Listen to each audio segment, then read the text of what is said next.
bonjour Charles Stepanov. Donc, bonjour.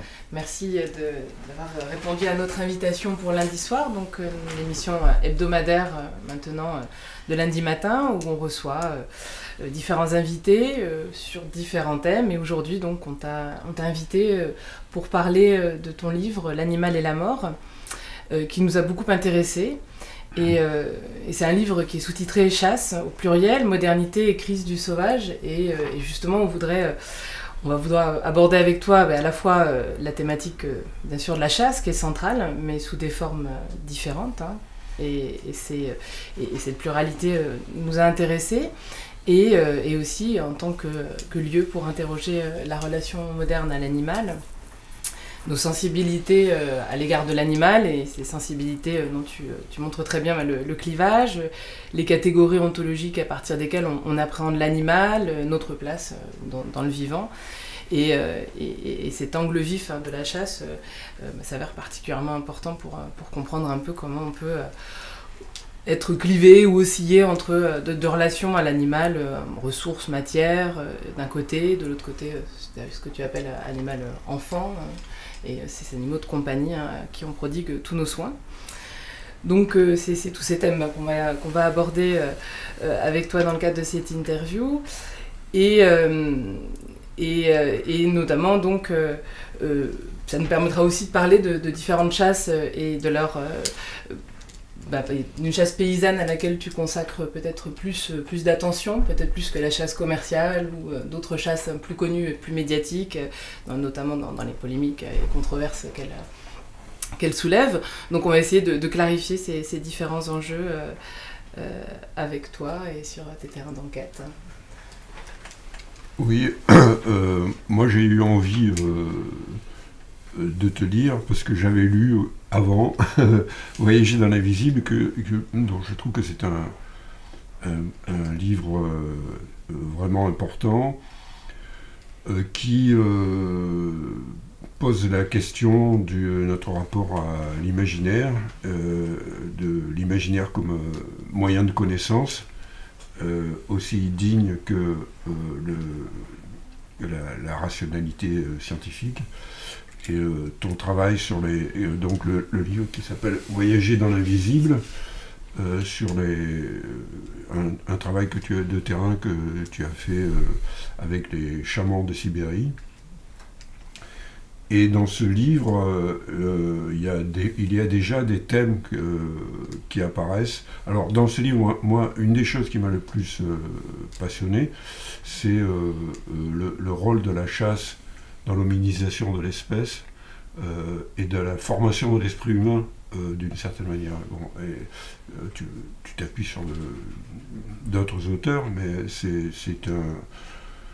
le début d'une réflexion, à mon avis, qui devrait être continuée et que tu poursuis aussi en même temps à partir du thème que tu poses dans ce livre, Voyager dans l'invisible. Il y a le thème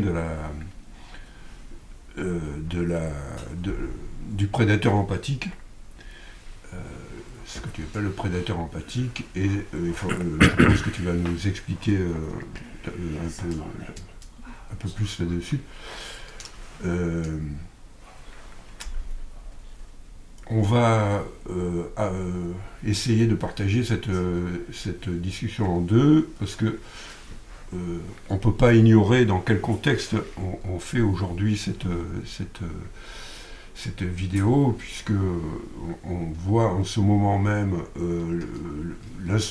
l'instrumentalisation de la chasse par la politique qui est devenue quelque chose d'assez bruyant, avec un représentant officiel des chasseurs qui présente les chasseurs comme une quasi-milice désormais, ce qui a déjà été ébauché d'ailleurs par un préfet, je ne sais plus dans quel département. Il avait fait appel aux chasseurs pour surveiller le territoire.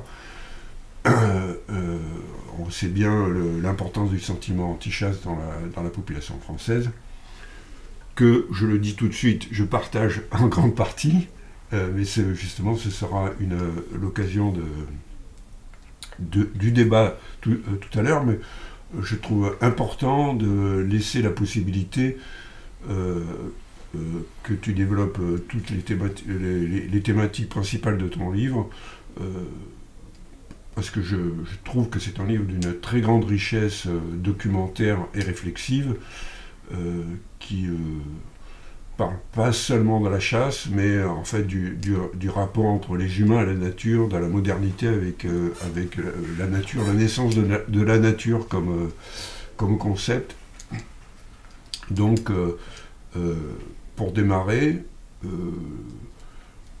est-ce que tu pourrais nous expliquer la distinction que tu fais entre empathie et sympathie ? Merci beaucoup pour cette présentation très généreuse de ces deux ouvrages. Alors, empathie et sympathie, et comme pour d'autres thèmes, celui du prédateur empathique ou du rôle de la chasse dans l'hominisation, je m'appuie sur des travaux de spécialistes. En l'occurrence, c'est Alain Berthoz, neurophysiologiste, qui était au Collège de France, et qui identifie deux façons de se mettre à la place d'autrui. D'un côté, la sympathie, de l'autre côté, l'empathie. Alors, et c'est basé sur des protocoles expérimentaux, de psychologie expérimentale. C'est sur les relations entre les humains. Autrui, dans ce contexte-là, c'est un humain. Et moi, je l'ai projeté, en fait, ces deux concepts, je les ai projetés sur les relations des humains avec des autrui qui sont des non-humains. Alors, l'empathie, dans la définition de Berthoz, c'est une façon de se mettre à la place d'autrui d'une façon très spatiale. C'est-à-dire, en fait, mentalement, tout simplement, dans une conversation ou dans une situation, je vais essayer de voir ce que voit l'autre si j'étais à sa place. Par exemple, je dis, ramasse le truc, un gamin ramasse le truc qui est sous la table. Je sais qu'en fait, vu son point de vue, il ne peut pas voir ce qui est sous la table. Donc je me dis, ah là, ça ne va pas. Parce que mentalement, j'ai fait une opération de déplacement dans l'espace. Et ça, c'est très important. Il montre qu'il y a un lien entre l'empathie et la cognition spatiale. Et puis, il y a la sympathie. C'est quelque chose de beaucoup plus émotionnel, de nettement moins spatialisé, cognitif. C'est, dit-il, Berthoz, c'est une contagion de l'émotion. Je vois quelqu'un pleurer, qui m'est proche, je comprends ce qui se passe, et ben moi aussi tout d'un coup j'ai envie de pleurer. Ou bien quelqu'un rit, me raconte une blague, un événement heureux, moi aussi, je suis pris par cette émotion.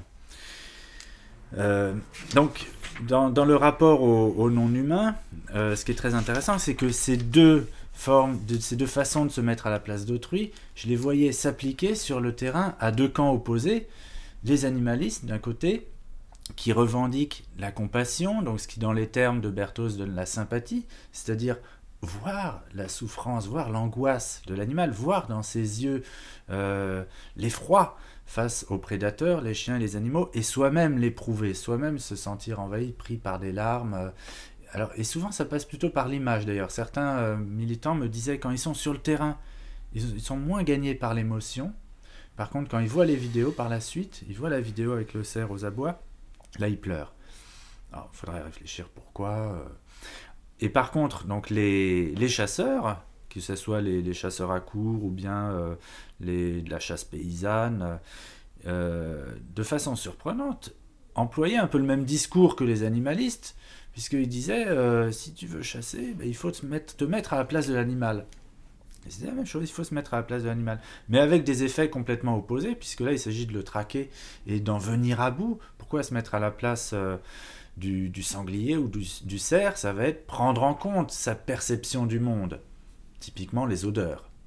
On n'y pense pas forcément, parce que nous, on est dans un monde quasiment sans odeur. On est des nains sur le plan olfactif par rapport aux autres animaux. Mais si on veut ne pas être repéré par la bête qu'on traque, eh bien, il faut prendre en compte sa perception de nos propres effluves et donc se placer à bon vent. Ouais, et ça, c'est une façon de prendre en compte le point de vue animal, mais sans être gagné par la contagion émotionnelle. Et donc là, on est plus du côté, dans les termes de la neuropsychologie, de l'empathie. Et en fait, en explorant les mythologies de chasse en Sibérie, je me suis rendu compte que cette tension entre ces deux formes de projection dans autrui, elle est conceptualisée dans les mythes. avec cette idée que le chasseur doit se mettre à la place de sa proie, un élan ou un ours en Sibérie, pour pénétrer son monde et arriver à le traquer, mais il ne doit pas être gagné par l'émotion et l'identification, sinon il va devenir lui-même un animal, il va devenir fou, il va être possédé par les esprits. Voilà. C'est la différence que tu fais entre Gamme Vert et Décathlon. Alors oui, là par contre c'est plus en Sibérie, là c'est vraiment dans le contexte des forêts domaniales françaises, dans le bassin parisien, où il y a cette confrontation depuis 2017 maintenant à peu près, entre des militants animalistes qui revendiquent l'interdiction, l'abolition, disent-ils, de la chasse à courre, et puis les équipages de vénerie et les suiveurs. Et mon point de vue sociologique, là aussi, me rendait sensible à ces différents ancrages dans les classes sociales, avec des styles vestimentaires différents. Typiquement, un style, oui, plus décathlon, plus sportif, chez les militants, anti-chasse, et puis avec des couleurs fluo, voilà, et puis un style plus camouflage, et qui souvent vient effectivement des petits magasins de jardinage locaux chez les suiveurs de chasse à courre. Et ça recoupe ce que tu appelles la division du travail moral, d'une certaine manière. Alors oui, là c'est quand j'essaye de comprendre les sources historiques, l'origine de cette grande division, l'origine de ces conflits actuels dans les transformations des perceptions et des usages de la nature depuis le sortir du Moyen-Âge. Ce qui est frappant, c'est de voir finalement des sentiments qui existent entremêlés dans les mythologies des chasseurs-cueilleurs, à savoir la compassion et la traque, le respect, la protection pour l'animal d'un côté, de l'autre côté la prédation. Tout ça est entremêlé dans le rapport des Inuits ou des chasseurs sibériens à leur proie. Et chez nous, c'est manifestement complètement séparé, divisé entre des groupes sociaux différents. Pourquoi? D'où ça vient? Donc j'essaie de voir historiquement comment cette division se constitue, en grande partie dans l'âge moderne, à partir de la Renaissance, avec la constitution d'une classe intellectuelle qui en grande partie va se définir à partir de la Renaissance par son rejet des activités de violence productives ou ludiques, qu'il s'agisse de la chasse, de la boucherie. Les bouchers sont stigmatisés comme les chasseurs. Chez Erasme, par exemple, dans l'Utopie, on a progressivement la constitution d'un rapport au monde plus épuré, plus marqué par la sensibilité, l'admiration, un respect purifié qu'on voit bien exprimé chez Ronsard, par exemple, quand il s'adresse aux arbres. Il met en contraste, lui, sa perception du poète, du vivant, l'arbre peuplé par des nymphes, par des déesses, et puis la brutalité de l'exploitation qui est celle des ouvriers, des bûcherons, finalement des habitants locaux. Alors évidemment, d'un point de vue critique, on se dit, qu'est-ce qui permet au poète d'exister en tant que poète, d'avoir son bois dans la cheminée, de pouvoir écrire l'hiver?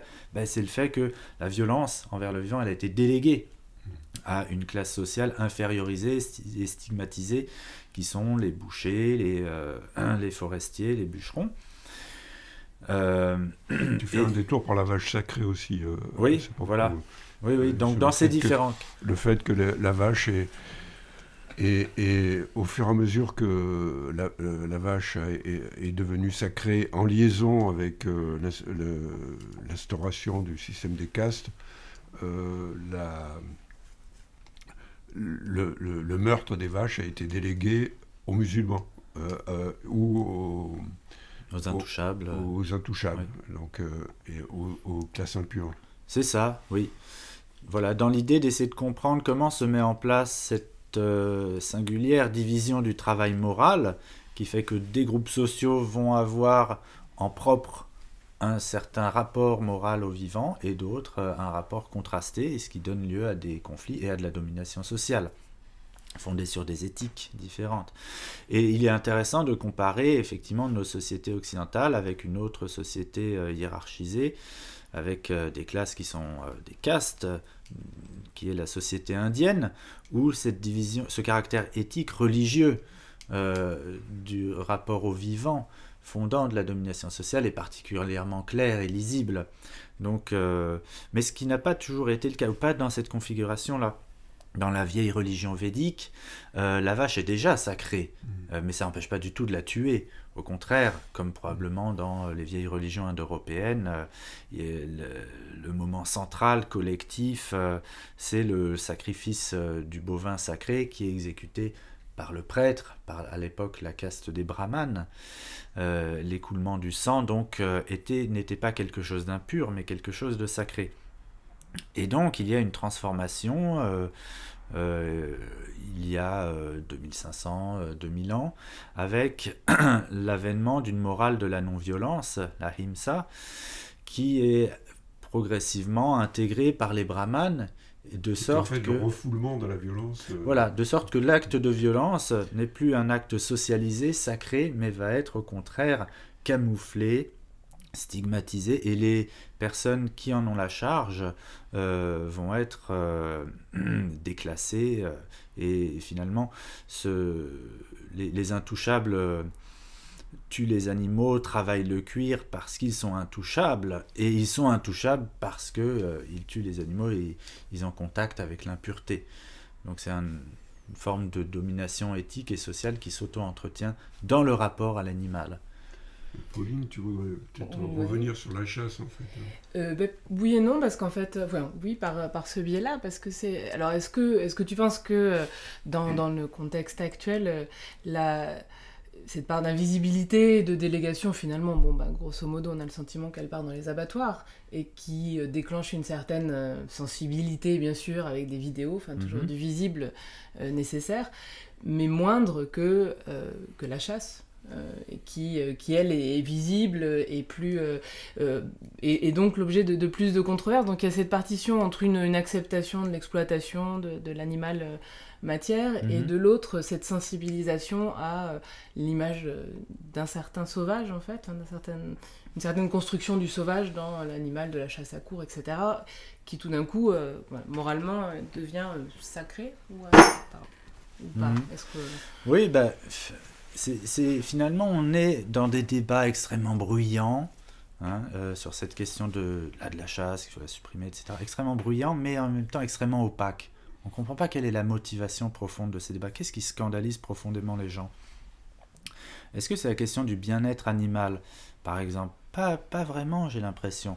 Parce que si on réfléchit en termes de bien-être animal, si effectivement la motivation des gens, ce serait de choisir la viande, par exemple, pour manger, issus de formes de vie pour les animaux où ils auraient le maximum de bien-être.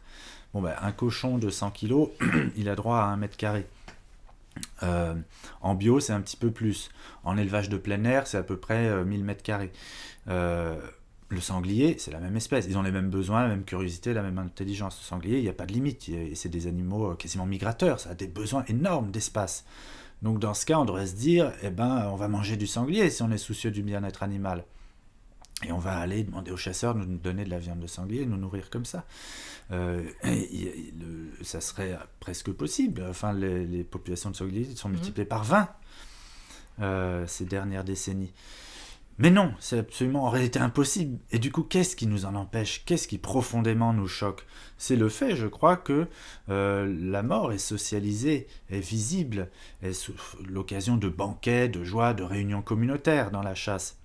Et ça, c'est quelque chose d'archaïque, de profondément prémoderne, qui est en contradiction absolue avec l'évolution des rapports des sociétés modernes avec la mort. Donc ça, c'est ce point-là, je pense, le fait que la mort n'a pas été désocialisée, camouflée dans la chasse, qui fait qu'elle est scandaleuse. Et on le voit au fait que bien souvent, les gens vont dire, ils sont particulièrement choqués de voir des enfants assister à la chasse à courre ou participer à la chasse. Et dans les revendications d'interdiction, revendications politiques, il y a cette affirmation explicite que oui, on va peut-être laisser les chasseurs continuer, mais par contre, il faut absolument que les enfants ne participent plus, ne voient plus ça. Et ça correspond à ce que beaucoup de gens me disent maintenant, que même des journalistes sans arrêt à la maison de la radio, presque à chaque fois que j'ai une interview, il y a un journaliste qui va me dire ben moi ça me fait réfléchir parce que mes enfants, je sais pas comment leur dire que ça c'est du poulet, que ça c'était un poisson. Donc c'est là qu'il y a un tabou énorme lié à notre rapport au vivant, à notre rapport à nos enfants, finalement à tous nos modes de subsistance. L'exploitation aussi. Oui, c'est-à-dire le lien entre le fait d'avoir des animaux qu'on protège et le fait qu'on a des animaux qu'on exploite, enfin l'animal viande, et qui est un lien qui est refoulé aussi, mais qui est absolument indissoluble. C'est-à-dire qu'il n'y aurait pas d'animaux domestiques s'il n'y avait pas des animaux réduits à de la viande sur pattes, quoi. Et ils sont domestiques, hein, les deux, d'ailleurs, animal animal domestique au sens de compagnie. Animal de compagnie. Oui. Moi, je pense que, là, si je peux me permettre, il y aurait peut-être une troisième catégorie d'animal à ajouter. C'est l'animal, l'animal parasite, l'animal comme le rat ou même les vaches en Inde. Parce que les vaches en Inde, il y en a beaucoup. Une fois qu'elles ont été...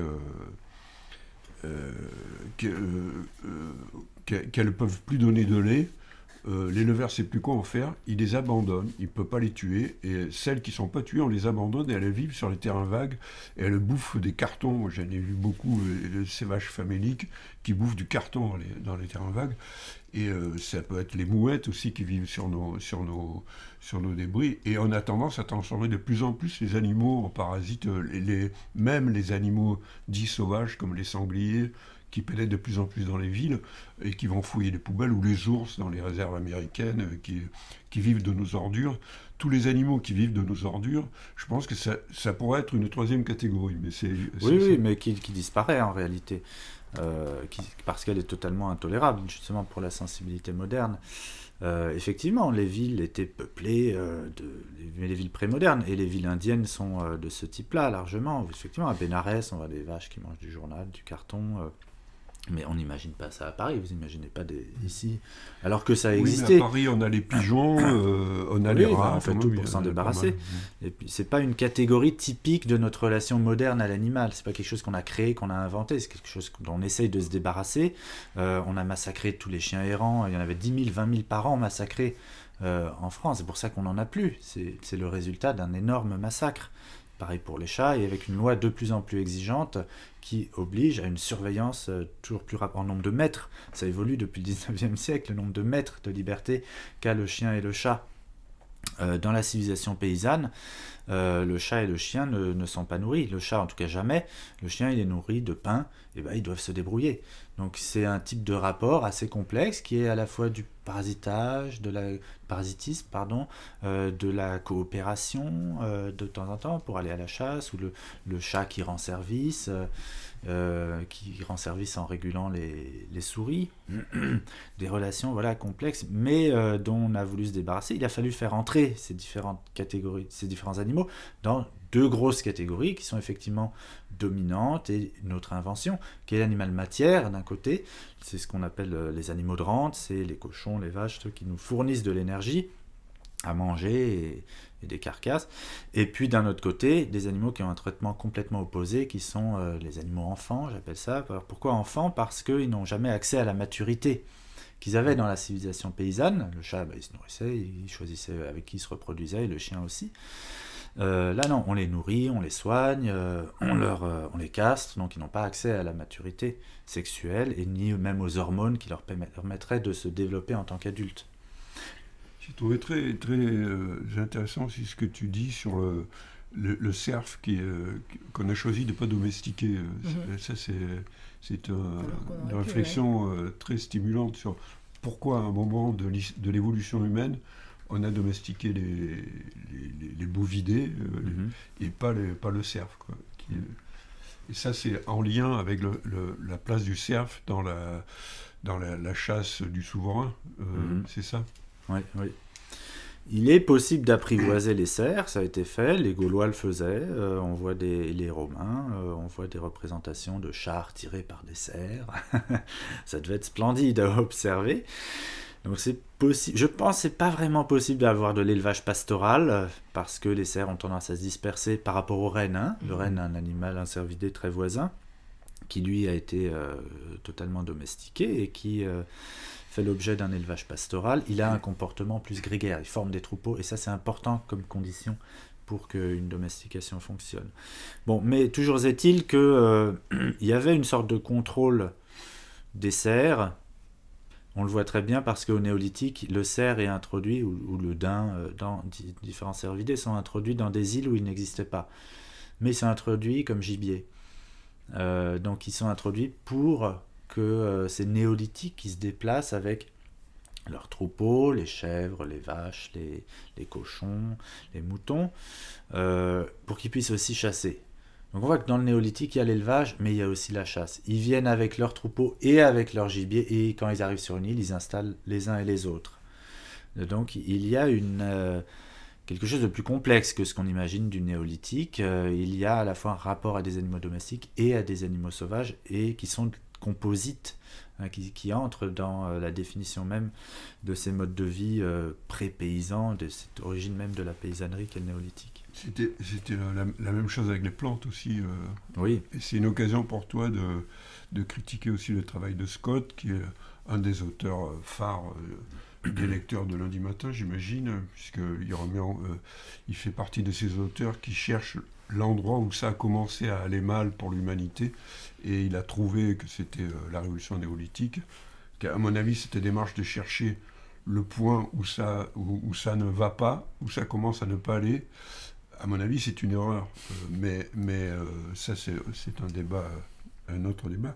Mais en tout cas, ce qui est intéressant, c'est que tu montres que le rapport aux plantes et le rapport aux animaux dans la révolution néolithique était beaucoup plus complexe et diffus que cette coupure qu'imagine Scott. C'est ça, oui, j'essaie de développer un point de vue moins déterministe contre cette idée que dans le grain, il y aurait déjà en germe, c'est le cas de le dire, l'état. Les données archéologiques montrent qu'on a de la culture, probablement des céréales, il y a 20 000 ans, 2 fois plus que ce qu'on imaginait il y a quelques années. Donc pendant des périodes immenses, non, il n'y a pas eu d'état, il n'y a pas eu de domination sociale. On voit des formes de communautés égalitaires qui mélangent tout ça, le sauvage et le domestique. Ils vont à la faucille ramasser du blé sauvage et dans leur silo, ils mélangent ça avec du blé qu'ils ont cultivé eux-mêmes. Donc génétiquement, c'est fondamental ça, le résultat génétique. C'est ça qui fait qu'on va avoir, tout d'un coup, on va pouvoir distinguer du blé domestique du blé sauvage. Et pareil pour les animaux. Mais si à chaque semence, à chaque génération, à chaque printemps, pour les animaux, vous avez des croisements, vous avez des introgressions génétiques, comme disaient les généticiens, il ne va pas y avoir de séparation entre des populations domestiques et sauvages visibles pour les archéologues et pour les gens eux-mêmes sur le terrain, et donc pas de division ontologique. Alors quand est-ce qu'il y a des grandes bifurcations? Pour moi, par rapport à ce que dit Scott, c'est beaucoup plus tard, c'est à l'âge du bronze, quand on voit, et c'est ce que montre la paléobotanique, l'archéozoologie, quand on a des marchés qui se constituent avec des modes de subsistance qui sont séparés, désormais un mode de subsistance urbain, qui crée un univers autofondé, des espaces entièrement artificialisés, dans lesquels on va se nourrir en allant au marché. Et là, c'est la première fois qu'apparaît la viande séparée de l'animal. Et on voit, à cette époque-là, 3000 ans avant Jésus-Christ, une séparation de la distribution des morceaux de viande selon les quartiers de la ville, selon la répartition sociale. Il y a des quartiers plus riches, d'élite, où il va y avoir les meilleurs morceaux du mouton, et puis les quartiers populaires où c'est les déchets plutôt, pour le bœuf bourguignon. Donc l'animal entier n'est plus là en fait. Il est déjà divisé, il apparaît comme matière, et là on a certainement quelque chose d'important qui se noue, mais avec des renversements réguliers. Ensuite, tout ça s'effondre, les États s'effondrent régulièrement, il n'y a pas de déterminisme. Et on voit réapparaître des communautés complètement autonomes. À propos, tu veux dire quelque chose? Bah, si tu veux continuer sur l'évolutif, je J'arrête te pas laisse de- peut-être, parce que pas je vais de- faire des sauts sinon. J'arrête pas de... Non, mais tu voulais Non, c'est poursuivre sur la révolution néolithique ou ces questions? Non, Non. Non, parce que quand tu parlais de cette affaire justement de partage, alors là, je repensais de façon beaucoup plus donc, moderne dans ce que tu décris à la fois comme un peu dans ces trois chasses, enfin la chasse donc paysanne, vivrière aussi, associée souvent, là je pense à un potager, cette chasse qui disparaît, où il y a aussi un partage non commercial finalement de la nourriture, et où cette dimension-là est vraiment importante et quasi sinon ritualisée, en tout cas on sent qu'il y a de la tradition, il y a de la signification dans ces différents... ces répartitions et ces modes de chasse. De l'autre côté, il y a cette chasse à courre qui est alors encore très traditionnelle, qui ne fonctionne pas sur les mêmes types de répartition, pas les mêmes types sociologiques. Et puis au milieu, alors c'est pas ton objet principal, mais il y a cette chasse commerciale qui est quand même finalement beaucoup plus difficile à saisir dans sa logique, parce que on sépare, alors tu décris des choses assez étonnantes, enfin pour moi en tout cas étonnantes, sur ces animaux, donc alors c'est ce droit de chasse qui permet de tirer des animaux mais pas de les manger, donc il faut les racheter après, ils sont commercialisés, on les emmène à Rungis, il faudrait donc passer par d'autres biais pour les racheter, donc une disparition de la chasse vivrière de toute façon, avec par exemple le droit d'affût ou le droit à l'affût, qui permettait aux paysans de pouvoir chasser le sanglier qui venait retourner son potager la nuit, et en même temps donc une hyper commercialisation qui va avec la chasse gestionnaire, avec la chasse gestion, rationalisation, et qui semble elle largement déritualisée, qu'on a du mal en fait à saisir, hormis par une logique économique pure. Et si tu pouvais peut-être nous parler... Oui, ben ça résume très bien les choses. Cette chasse commerciale, elle a une origine, on va dire, bourgeoise, qui se situe effectivement entre deux grandes chasses de l'Ancien Régime, qui sont la chasse paysanne illégale, du braconnage, largement vivrière, un petit peu de commercialisation pour les auberges, et puis d'un autre côté la chasse noble, qui est la chasse à courre. C'est deux rapports à la viande différents, mais finalement assez proches. Parce que dans la chasse paysanne, c'est essentiellement pour se nourrir, ou pour nourrir les autres. Et puis dans la chasse noble, royale, sous l'Ancien Régime, il s'agit de se nourrir pas pour assouvir sa faim, mais pour se sustenter, s'approprier des puissances du sang sauvage. Donc avec une répartition extrêmement ritualisée qui fait que certains supports de la puissance sauvage vont être réservés au seigneur ou au roi. Typiquement, c'est Louis XV, la dernière chose qu'il mange dans le cerf, c'est des testicules. Voilà. Au XIXe siècle, on rompt avec cette mystique, évidemment, après la Révolution française, on rompt avec cette mystique du pouvoir politique qui s'abreuve de sang sauvage. Le pouvoir politique est fondé sur la souveraineté populaire, désormais, donc ça n'a plus de sens. Et il va se développer déjà un embourgeoisement de la chasse à courre, qui fait que l'appropriation des testicules, du sang sauvage, tout ça, c'est complètement hors de propos désormais, et l'éthique, ça va être plutôt de plus rien manger. Et c'est ça qui devient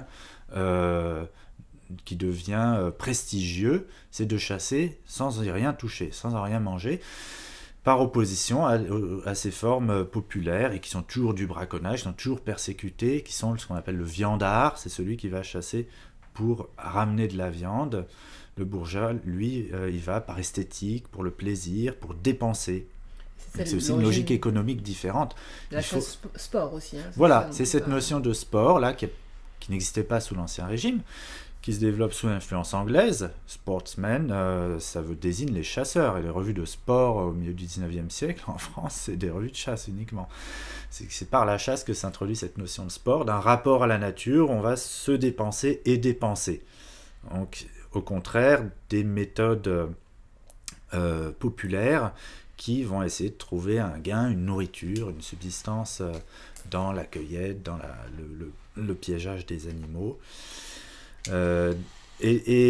Cette vision bourgeoise s'impose dans les mœurs par une législation répressive. au XIXe siècle, avec la loi de 1844 sur la police de la chasse, qui rend illégales les formes de chasse populaire. Le piégeage, attraper, on a le droit de tuer un lapin au fusil ou en chasse à courre, par contre pas avec un lacet. Pourquoi ? Et il y a une seule raison, c'est social. C'est des cultures sociales différentes. Et actuellement, le Code de l'environnement, ça n'a pas bougé d'un iota depuis 1844, depuis une assemblée qui était élue au suffrage censitaire par 1% des Français. Donc on a un héritage extrêmement lourd, historique, et qui modèle non seulement la législation, mais même les débats actuels avec la stigmatisation, encore et toujours, depuis des millénaires, du piégeage paysan, actuellement la chasse à la glu, interdite par Macron, et puis les différentes formes de chasse paysanne qu'on a dans la Matole, dans le sud-ouest, ou la Tendrie aux Grives, dans les Ardennes. Comment ? La chasse aux fourmis volantes. Voilà, oui, des tas de choses très... pauvre monsieur de 75 ans qui a reçu 6 mois de prison pour ça, donc on est en plein Moyen-Âge. Hein. Ouais, parallèlement à la réautorisation des néonicotinoïdes. Voilà, oui. Enfin, on voit que c'est pas effectivement la question véritablement de la faune qui est prise en compte. Non, on est dans des archétypes qui ne bougent pas depuis des siècles. À ce propos, tu montres, ça c'est intéressant aussi, dans les revues dans les revues de chasse, et puis aussi, je crois, dans Le Monde, il y avait eu même une de Brissac qui avait expliqué que les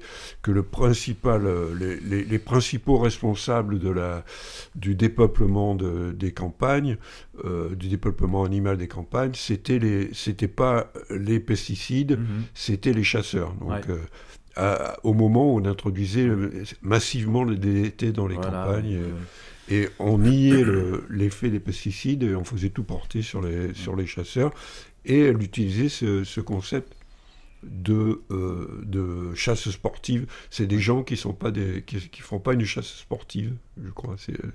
Voilà. Oui, c'est ça. On a donc cette accusation, mais depuis Gaston Phébus, au Moyen-Âge déjà, il accuse les petits braconniers de dépeupler les plaines.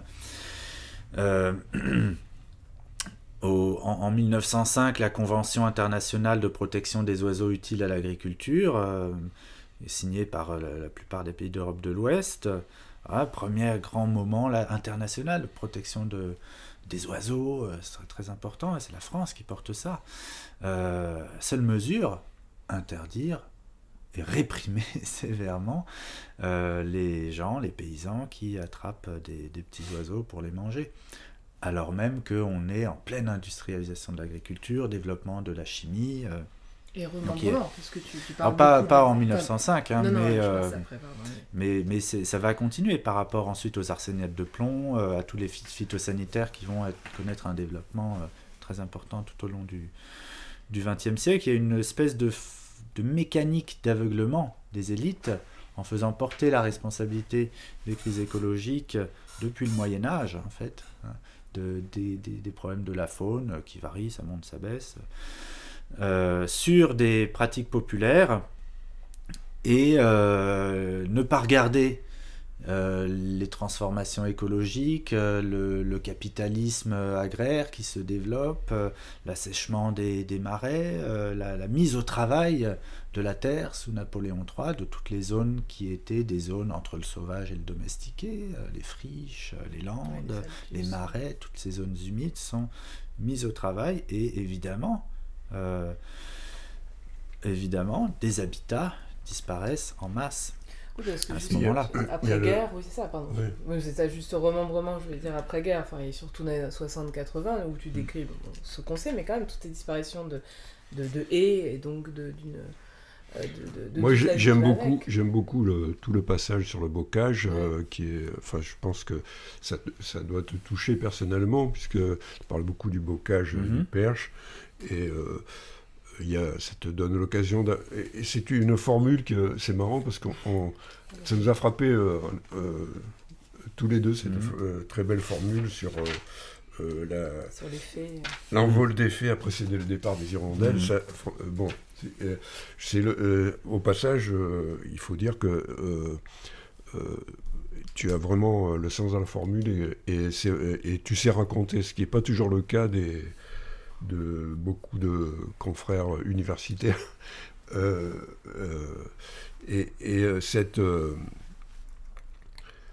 Cette disparition de la haie, c'est aussi la disparition d'un milieu très riche qui est à la fois un milieu naturel, entre guillemets, et culturel, entre guillemets. Exactement, oui. Donc ça, je pense que c'est une occasion de toucher du doigt peut-être la thématique centrale de ton livre, je crois. Oui, alors effectivement, le bocage comme maillage de haies, c'est quelque chose de très intéressant à la fois sur le plan écologique et cosmologique. Et j'essaye d'adopter comme anthropologue social qui s'intéresse à l'écologie une approche éco-sociologique qui montre comment un écosystème riche se constitue à la fois d'une diversité d'espèces, mais aussi d'une diversité, d'une richesse cosmologique et d'une diversité de pratiques culturelles. Et pourquoi la crise de la biodiversité n'est pas seulement une chute d'un certain nombre statistiquement d'espèces, mais aussi une déstructuration de nombreux liens entre des communautés d'habitants et des communautés de cohabitants non humains. Et le bocage en est un exemple frappant puisque c'est du sauvage à l'intérieur des zones cultivées. Ce sont des mètres linéaires, des milliers de kilomètres de mètres linéaires à travers la France, constitués de chênes, d'arbrisseaux, de nèfliers, d'aubépines, de prunelliers, souvent qui viennent d'eux-mêmes, que les oiseaux apportent, ça se régénère tout seul. Ces porteurs... ce sont des habitats pour énormément d'espèces qui vont en profiter pour passer d'une micro-forêt qu'est la haie à des espaces ouverts qui sont les champs et les prés juste à côté, qui font ces allers-retours. C'est un effet de lisière sur le plan écologique qui est très riche. Double lisière, puisque c'est une forêt qui a 2-3 mètres de large et qui a de la lisière des deux côtés. Et sur le plan cosmologique, c'est là que se réfugient les fées dont on parlait, c'est là qu'il y a toutes sortes de plantes qui ont du pouvoir. Le noisetier, qu'on appelle le coudrier, c'était utilisé dans énormément de pratiques pour repousser les attaques, la malchance, la sorcellerie, pour apporter du bonheur dans les champs. Les gens plantaient des baguettes de coudrier dans les champs. Je pensais que ça avait disparu au 19e siècle, et là je commence à faire des enquêtes là-dessus. Des personnes même pas très âgées me disent qu'ils l'ont vu dans leur enfance. Des gens qui ont 40-50 ans, ça se pratiquait par le grand-oncle. Finalement, toutes ces pratiques-là qui incarnaient l'invisible dans le visible, qui faisaient que l'humain ne se considérait pas comme seul responsable de la croissance des animaux ou des plantes, qu'il avait besoin d'autres forces, qui reconnaissaient sa dépendance par rapport à l'invisible. Eh bien, ces pratiques, elles sont disparues extrêmement récemment. Donc il y en a ici un changement, une conversion cosmologique qui s'incarne dans les paysages par la destruction des haies, par la séparation désormais entre le sauvage et le domestique, entre les zones de forêt et puis les zones cultivées, mais cultivées à blanc, sans plus aucune présence sauvage. Et puis aussi des pratiques rituelles qui mettaient le sacré dans le quotidien et l'économique.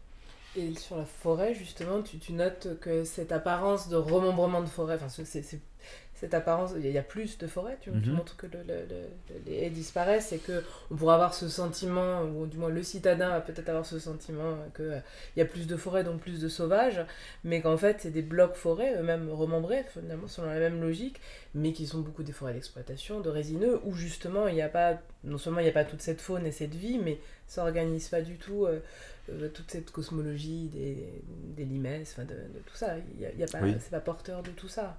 C'est ça, oui. C'est artificiel, d'un côté, en fait, cette nature, ce qu'on imagine. Ben oui, en tout cas, c'est plus un rapport sauvage-domestique qui est sur le mode de l'entremêlement, de la pénétration réciproque, de la codépendance, en fait, mais qui est désormais quelque chose de beaucoup plus dualiste, qui correspond à ce que nous décrivent les philosophes, les anthropologues, sur un dualisme nature-culture, qui structure la pensée dominante moderne, scientifique, dans l'âge moderne. Ça s'incarne dans les paysages. mais de façon finalement très récente. On est en train d'en voir l'achèvement, avec d'un côté la disparition de la forêt linéaire, cette forêt bocagère, entremêlée dans les zones cultivées, et d'un autre côté la croissance au contraire de la forêt bloc. C'est comme si toutes ces arbres éparpillés, on peut penser aux arbres d'alignement dans les champs aussi. Quand on regarde les vues aériennes des années 50, le champ pur c'est assez rare. Le purement cultivé, moissonné, mis à nu, il y a des pommiers, il y a des poiriers en extrêmement grand nombre dans tous les champs et les prés. Donc c'est de l'agroforesterie en fait, qu'on redécouvre maintenant, mais qui était présente de façon extrêmement récente. Et donc à la place, c'est voilà, un système dualiste qui sépare, et de plus en plus c'est matérialisé cette séparation par des clôtures, par un engrillagement massif des forêts pour éviter les problèmes, pour éviter le fait que la grande faune qui profite de ces grandes forêts, les sangliers, les cervidés, aillent défoncer les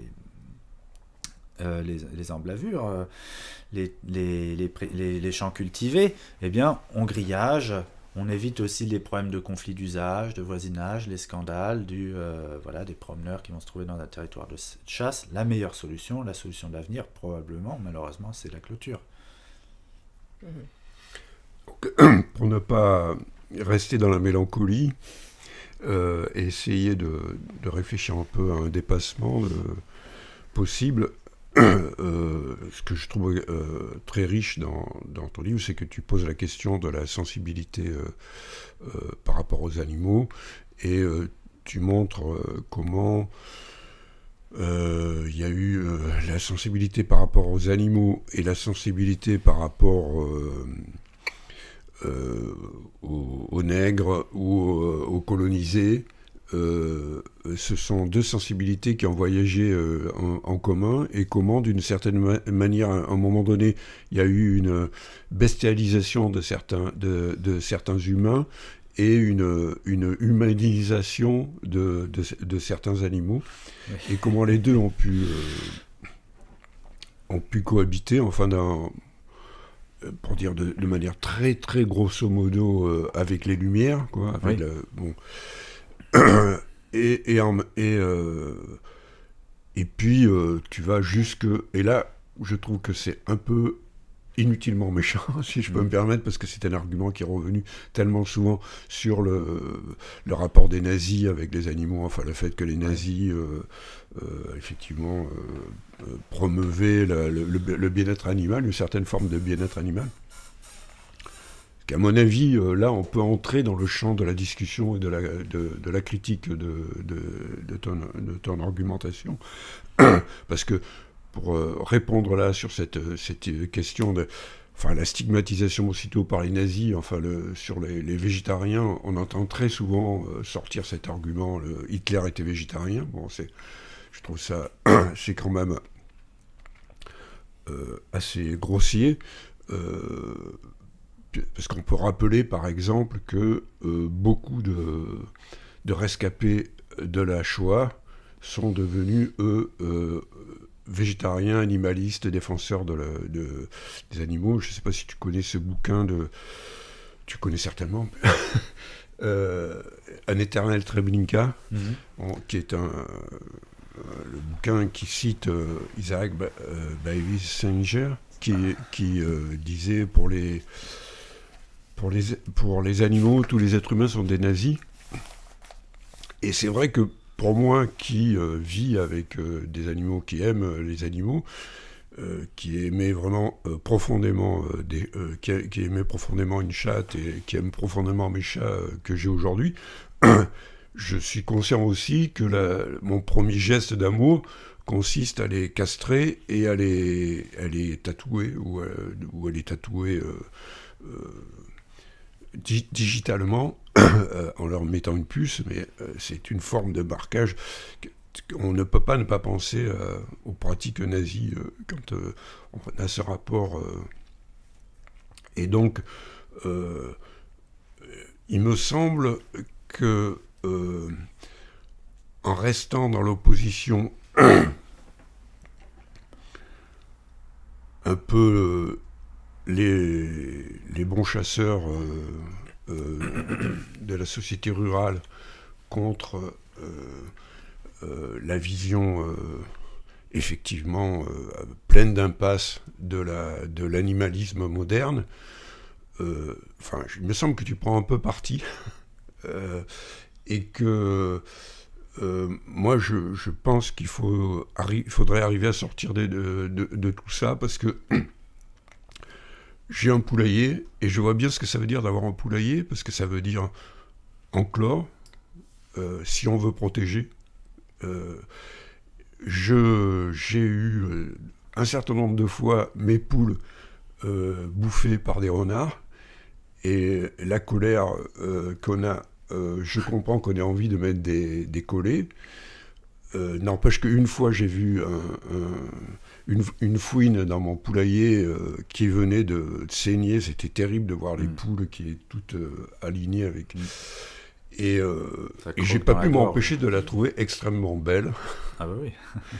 Et j'avais aucune envie de la tuer. C'est-à-dire que j'essaye de les piéger, mais si je les attrape, j'irai les déplacer ailleurs.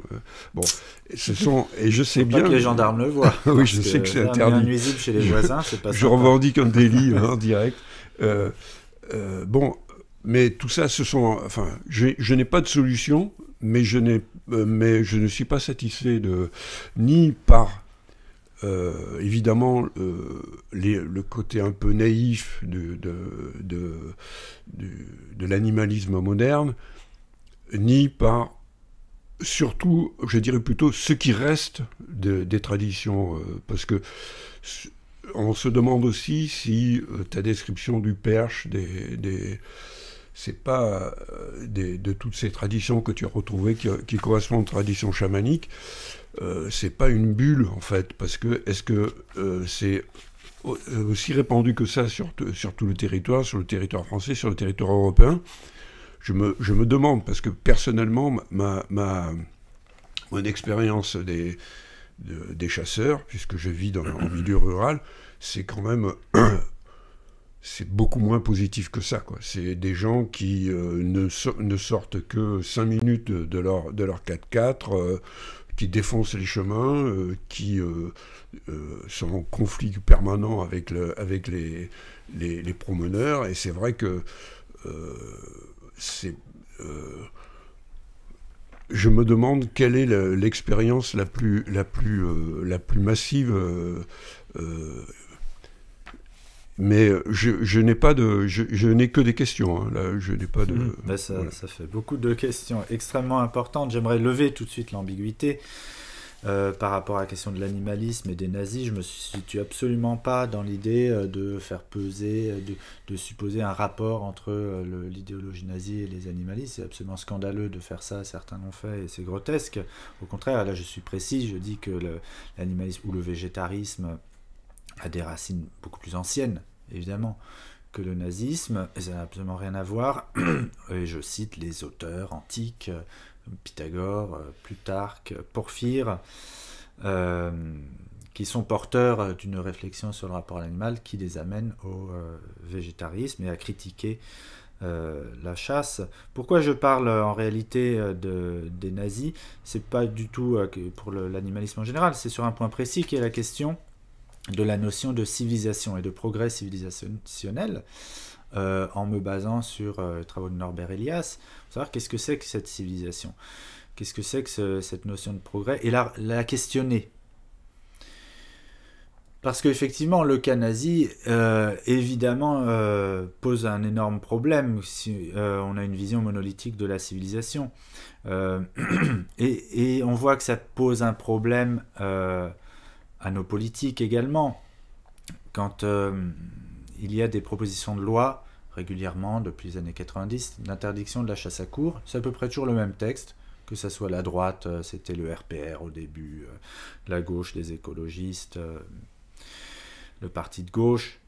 Vous avez toujours le même argumentaire qui dit la chasse à courre est abolie en Angleterre, c'est en 2002, en Belgique en telle année, et en Allemagne depuis plus longtemps. Pourquoi on ne dit pas que c'est en 1936? On peut le dire. Parce que ça ne correspond pas à notre récit, notre vision du progrès, etc. Non ? Voilà, c'est juste ça que je veux interroger. Après, pourquoi effectivement ils l'ont interdit, mais c'était toute une politique aussi, protéger les homards de la cuisson, il y a une sorte de sensibilité dans le rapport à l'animal. Donc voilà, qu'est-ce que ça nous dit il n'y a pas toujours, mais il peut y avoir une déconnexion radicale entre la sensibilité par rapport aux animaux et la sensibilité par rapport aux humains. Oui, et en même temps, parce que ce qui est frappant, c'est qu'on a pu établir une généalogie, par exemple, entre les abattoirs de Chicago et Auschwitz, sur le fait que la manière de l'industrialisation de la mort animale a précédé l'industrialisation de la mort humaine, et ça recoupe ce que tu dis sur le fait que simplement, les catégories ont été déplacées. Il y a une catégorie d'humains qui a été traitée comme animal à exterminer, et une catégorie et les animaux qui ont été... Oui. Ensuite, pour ce qui est des conflits, ils sont certainement, oui, ils sont massifs, les conflits d'usage entre les promeneurs, différents usagers de la forêt, de la nature, et puis les chasseurs. Mais bon, moi, mon approche d'anthropologue, ça a été d'aller dans l'enquête, dans l'immersion, aller rencontrer les gens, et justement sortir de mon rapport qui, moi, était de promeneur. Je ne suis pas chasseur, je ne suis pas devenu chasseur au cours de l'enquête, et mes rapports avec les chasseurs étaient uniquement de l'ordre, comme la plupart des gens, de l'ignorance, le conflit et la crainte. Le rester chez soi quand ça tire. Bon. C'est là qu'on change de vision quand on fait une enquête, c'est là qu'il y a une prise de risque... quand on se lance dans une enquête comme ça, d'accepter d'être déstabilisé dans sa vision, remis en cause dans finalement sortir de notre point de vue dans l'échiquier social pour aller voir comment d'autres perçoivent. Et là, c'est de parler aux gens, de voir les familles, d'observer la question de la distribution de la viande qu'on évoquait. C'est pas juste moi qui l'observe, c'est toutes les enquêtes sociologiques, ethnographiques depuis les années 80. Dans la chasse populaire, c'est central, c'est un peu le rituel. Soit c'est par tirage au sort, il y a un cahier où on note qui reçoit quel morceau, etc. Entre les chasseurs, il y a ce principe de distribution égalitaire qui effectivement est dans la même logique que la distribution de la viande en Sibérie, et qui n'est pas du tout dans la logique de la chasse commerciale, où là, comme on le disait tout à l'heure, c'est revendu à Rungis, ou dans la logique de la chasse à courre, où là c'est pas égalitaire, c'est au contraire hiérarchisant la distribution de la viande, ça crée de la hiérarchie sociale dans la chasse à courre. Et bon, et ça c'est décrit par de très nombreux, dans toutes les régions de France, ces pratiques-là. Et c'est du lien social, par exemple, mettons la tenderie aux griffes dans les Ardennes, Jean Jamin décrit ça, c'est un grand anthropologue, il était patron de la principale revue d'anthropologie, L'Homme, quelqu'un de tout à fait sérieux et crédible. Il montre à quel point c'est capital dans les relations sociales, les relations de parenté, avec des règles très précises. Les griffes, elles doivent être distribuées d'abord aux alliés, c'est-à-dire aux parents de l'épouse, ensuite aux matrilatéraux, c'est-à-dire l'oncle maternel, la famille, les grands-parents du côté maternel, ensuite aux voisins et exceptionnellement aux patrilatéraux. Bon, voilà, tout ça pour dire qu'on a des règles ici de parenté qui sont très importantes dans la distribution de la viande. Il donne le cas d'une belle-mère furieuse parce que c'est l'oncle maternel qui a reçu la griffe en premier. Alors pour avancer, je pense qu'il faut qu'on avance un peu. Moi, l'objection aussi que j'aurais par rapport à l'impression que tu proposes le modèle du prédateur empathique d'une certaine manière, c'est un peu l'impression que donne le livre pour finir, c'est que finalement, il y a deux ordres d'objection. La première, c'est que pour l'animal, savoir qu'il est tué par un prédateur empathique ou bien dans un abattoir qui respecte le bien-être animal, comme on dit maintenant dans la modernité, je ne suis pas sûr que ça fasse une grande différence du point de vue de l'animal. Voilà. Et la deuxième objection, c'est que le prédateur empathique, je ne suis pas sûr que sur la durée, ça représente un véritable équilibre entre l'humain et ce qui l'entoure. Parce qu'on sait que bien avant le massacre des bisons par Buffalo Bill, la mégafaune d'Amérique du Nord a disparu, sans doute principalement par la chasse, d'après les sources que j'ai lues. Il y a une étude qui est que j'ai trouvée intéressante. Après, je ne sais pas s'il n'y en a pas d'autres qui les démentent, etc. C'est toujours pareil. Mais une étude qui est aux dernières nouvelles fait un peu consensus sur le fait que les humains ont tendance à faire diminuer la taille des animaux autour d'eux depuis qu'ils existent, en gros. Voilà, pour le résumer extrêmement rapidement, parce qu'ils les ramènent à une taille qu'ils peuvent gérer, quoi, et que tout ce qui est grands animaux ont tendance à disparaître. Voilà. Donc, je ne suis pas sûr que le prédateur empathique puisse être tel quel un modèle à proposer, à opposer, pour lequel on doit prendre parti contre la vision naïve de la modernité. Je n'ai pas l'impression que je propose comme modèle moral, c'est une description, une explication d'un certain nombre de phénomènes. Ouais, moi j'essaie d'attirer la discussion sur un terrain un peu éthique, si tu veux. Maintenant, oui, mais là, sur ce terrain-là, c'est une question d'évolution, d'hominisation, hein, simplement. Pour moi, ça rend compte de pas mal de choses, de contradictions, et le but n'est pas de proposer l'homme comme modèle empathique acquis de toute façon aux martiens. Voilà, on est comme ça, et on peut essayer de devenir autrement, c'est d'accord. Mais quelle est la différence? Excuse-moi, mais oui. dans la fin du bouquin, c'est quand même un peu l'idée d'essayer on a une impression d'essayer que tu essayes de proposer quelque chose pour établir un autre rapport avec les animaux et avec l'environnement. Je propose du pluralisme cosmologique. Je pense que c'est ça, effectivement, sur quoi j'aboutis, que c'est important qu'il subsiste dans un monde qui s'homogénéise, à la fois sur le plan biologique et sur le plan culturel, qu'on admette la diversité des rapports de subsistance. Et qu'il n'y en a pas juste un seul, parce que, oui, là, quand même, on est capable de comparer, d'avoir des jugements moraux. Il y a un certain type de rapport de subsistance qui est, on va dire, la chasse-cueillette en supermarché, qui est destructeur pour le système Terre, hein, pour dire les choses clairement. Alors que, oui, il y a les chasses-cueillettes pas en supermarché, hein, dans la toundra, dans la forêt, oui, elles ont un impact. Oui, dès l'Afrique, hein, quand l'homme est uniquement en Afrique, il y a un impact sur les autres prédateurs, parce qu'il y a de la compétition. Il y a des prédateurs qui disparaissent.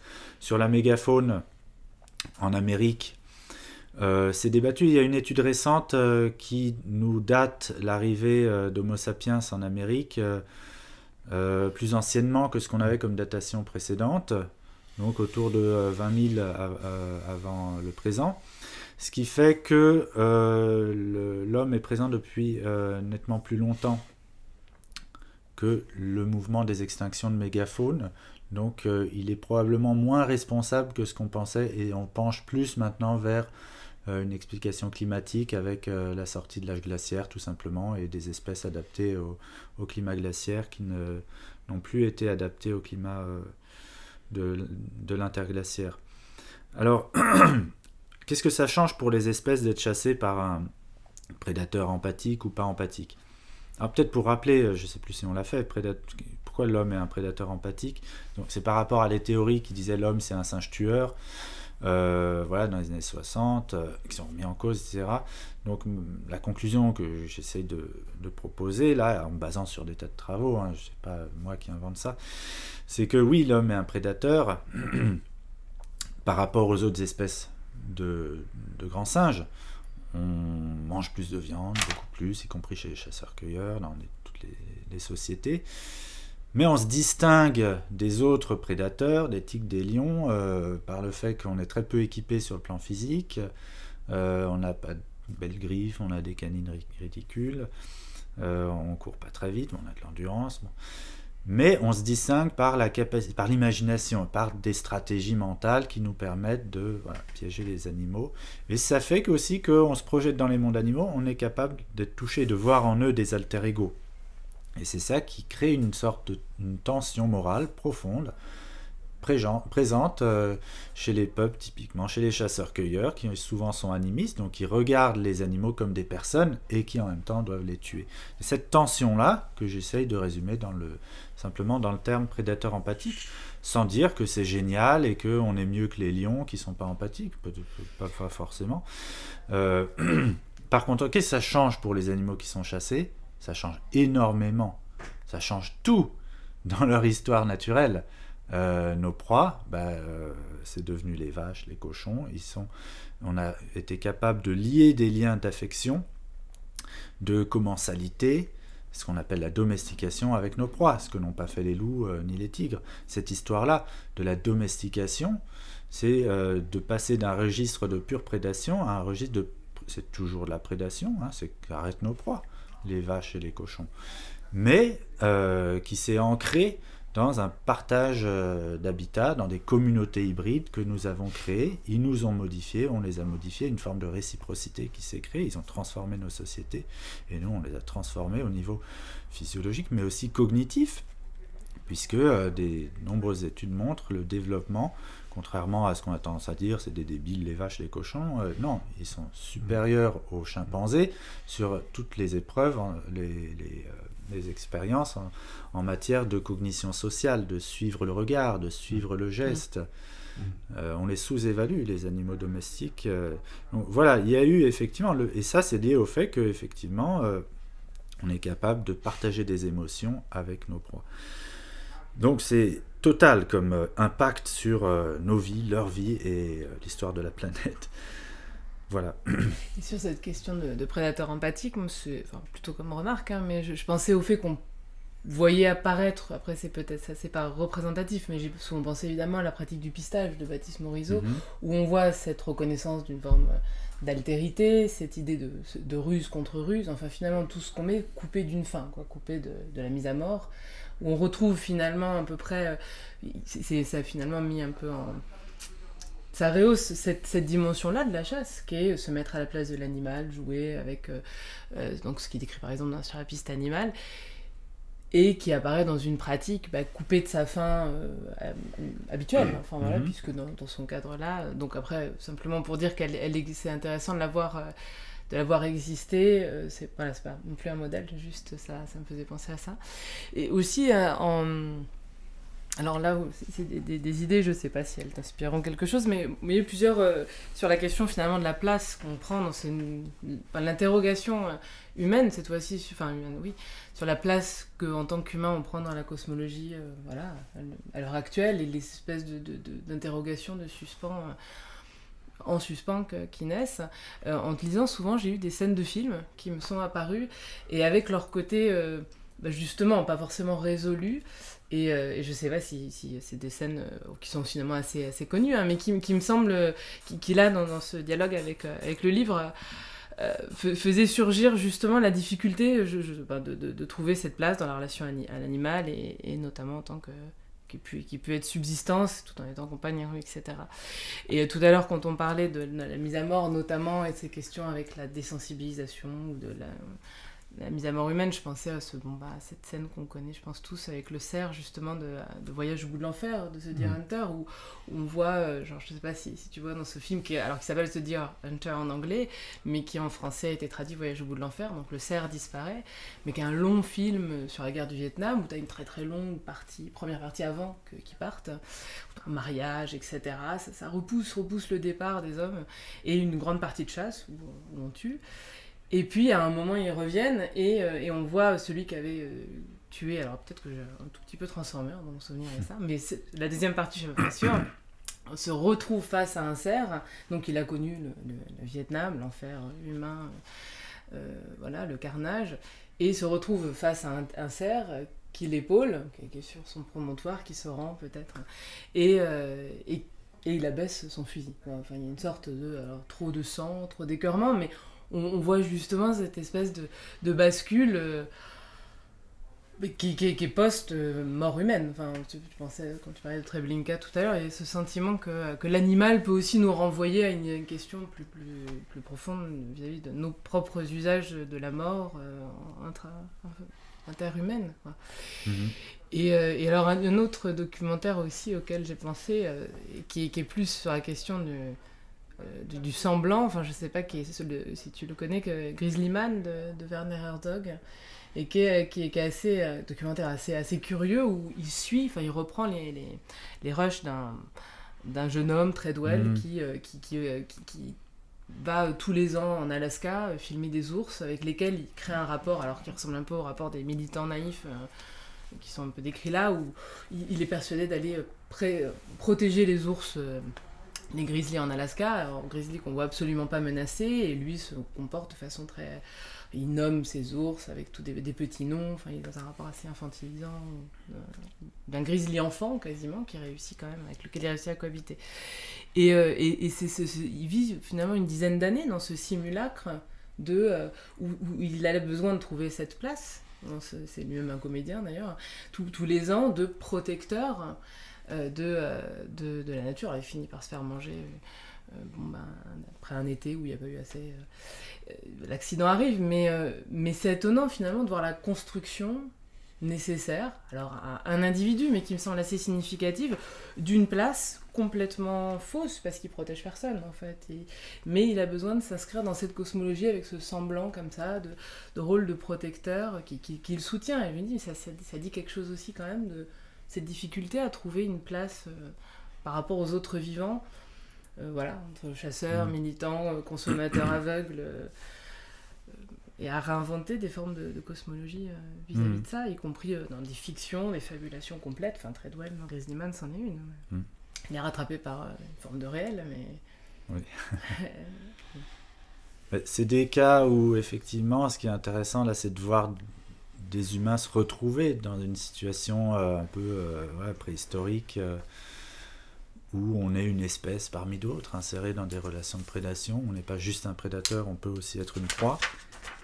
Et c'est une expérience que font rarement les Occidentaux, mais que font encore beaucoup de sociétés lointaines en Amazonie, face à l'anaconda, face au jaguar, en Sibérie, face à l'ours et au loup. Et il est vrai que le fait d'expérimenter la prédation, d'être face à un ours, c'est lié et ça produit certainement des cosmologies moins anthropocentrées, qui sont beaucoup plus sur des questions de transfert d'énergie, de chair entre les mondes, entre monde humain, monde non humain, et de la circulation qui va dans les deux sens. Mais je pense qu'il est important pour nous occidentaux d'essayer de ne pas se situer dans un plan purement cosmologique ou éthique. Pas juste se demander qu'est-ce qu'il faut qu'on ait comme attitude par rapport aux vivants. Il faut quand même qu'on soit plus sympa, qu'on aille dans la protection, la bienveillance, parce qu'on oublie toujours de se demander quel est le support en termes de subsistance de ces attitudes. Et en reprenant l'expression d'Emmanuel Koch, derrière le point de vue, qu'est-ce qu'il y a comme point de vie? Qu'est-ce qu'il y a comme réseau d'approvisionnement derrière une attitude de protection, de pure bienveillance?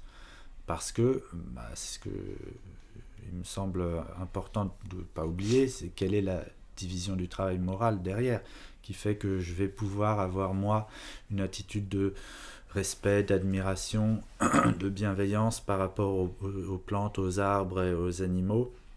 C'est parce que mon mode de vie, ma subsistance est assurée par une industrie qui fait que je n'ai pas besoin d'aller dans la forêt couper des arbres pour fabriquer ma table et mes chaises, mon parquet, tout ça c'est coupé en France par des machines, c'est envoyé en Chine, transformé en parquet.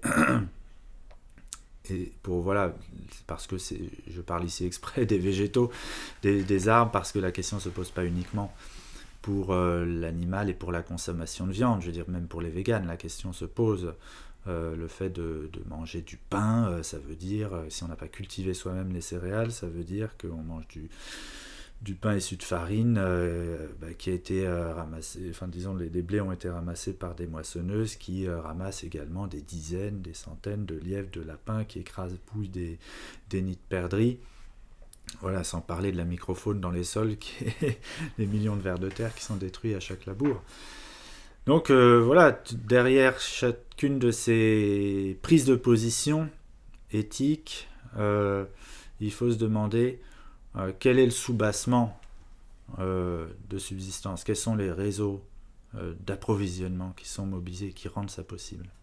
Voilà, c'est pour ça que je m'intéresse à des formes, peut-être oui, que je vois plus et je mets plus l'accent, j'approfondis plus de richesse dans des formes qui établissent une cohérence entre mode de subsistance et cosmologie. Typiquement la petite chasse paysanne qui va être basée sur une complexité des rapports à la petite faune, de l'admiration, un émerveillement des gens qui vous parlent comme ça des heures de lapins qu'ils ont observés, de la maman lapin et des lapros, etc. Et avec le même émerveillement, la même reconnaissance du pâté de lapin qu'ils ont fait. Voilà. Il n'y a pas une division entre la subsistance et la cosmologie dans ce genre de façon d'habiter la Terre, c'est de ça qu'il s'agit. Il y a une phrase qui me semble être quand même la promotion d'une attitude, c'est tuer sans détourner les yeux. Oui.